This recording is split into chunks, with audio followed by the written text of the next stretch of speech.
Padalhan mo ako dito ng 2 bodyguard. Dapat yung malalakas at may pupuntahan ako ngayong importanteng tao. Hello, Don Pakundo, ikaw ba to? Kailan pa po kayo nakalaya sa bilangguan? Sige, magpapadala ako dyan ng 2 tao na pwede mo maging bodyguard. Magaling Bugart, maasahan talaga kita. Papapuntahin mo na agad dito sa bahay ko yung 2 bodyguard at ako na bahala sa bayad ko sa'yo, ipapadala ko na lang siya. Medyo magiging malaki na po yung presyo na maiibayad mo sa akin, Don Pakundo. Paubos na po yung mga tauhan ko dahil hindi sila nakakabalik dito sa akin. Alam mo naman na walang problema sa akin ang pera, Bugart. Basta ipadala mo na sila dito at yung pera na gusto mo, bibigay ko ng buo at walang kulang. Tay, sigurado ka na po bang tatakbo ka bilang mayor ngayong paparating na eleksyon? Hindi ko nga alam, anak, kung kaya ko bang mangampanya bilang isang mayor. Kung sa bagay, Tay, nangako naman si Gobernadora na tutulungan kanya sa iyong kampanya. Sa tingin mo, anak, karapat-dapat ba ako na tumakbo bilang mayor dito sa ating lungsod? Oo naman, Tay. Ang bait mo kaya at grabe ka magmalasakit sa iba. Kung sa bagay, anak, makakatulong na rin tong pagtakbo ko para mas lalo pa akong makakatulong sa mga naghihirap.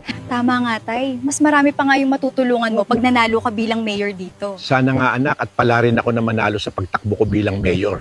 Anong nangyari dito, Leopardo? Bakit ang tigang ng lupa at nalalanta yung mga palay? Wala pong magandang daloy ang tubig dito, mahal na hari.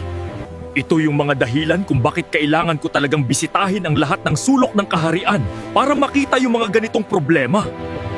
Pasensya ka na po, mahal na hari. At ganito pa kasaklap yung nadatnan nyo dito po sa palayan. Hindi ko na po alam kung paano at saan kukuha ng supply ng tubig. Huwag ka nang malungkot, Leopardo. Ako nagagawa ng paraan para gumanda yung tubo ng palayan.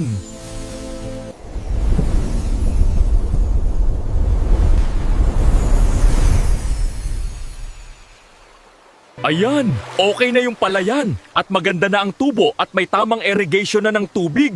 Maraming salamat, mahal na hari. Kayo na ba yung ipinadala ni Bugart dito sa bahay ng mga bodyguard? Yes po, Don Pakundo. Kami na po yung ipinadala ni Bugart dito. Magaling, maasahan ko talaga tong si Bugart. Sumud lang kayo sa akin at may pupuntahan tayo. Okay po, Don Pakundo. Nasa likod lang niyo po kami parate. Ngayon magkikita na tayo, Nestor. At ito yung araw ng una nating pagtotoos. Humanda ka na! Kumusta na kayo, Nestor at Elena? Masaya akong nakita kayo ulit. Paano kayo nakalaya, Don Pakundo 10 taon ka pa dapat nakakulong. Anong akala nyo sa akin mabubulok ako sa kulungan? Baka nakakalimutan nyo at hawak ko ang batas sa kamay ko.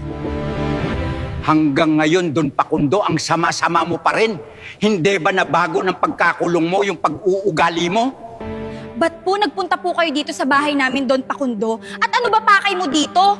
Sana naman hindi gulo yung gusto mo. Hindi lang gulo ang pakay ko dito, kundi paghihiganti rin. At sa muli nating pagkikita, humanda kayo sa gagawin ko.